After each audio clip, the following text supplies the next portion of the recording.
میکنی؟ رسول خدا فرمود اگر توی از طلا بعد از مرگ خود در راه خدا انفاق بکنی به اندازه یک خرمایی که به دست خود بدهی معادل اون شدن نمیتواند.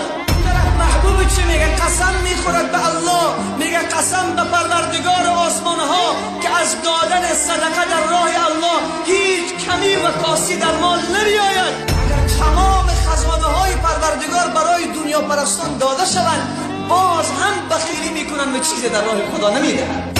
برادر با برادر سر زمین و میراث پدر به کشمکشن، حتی برادر را به قتل رسانده.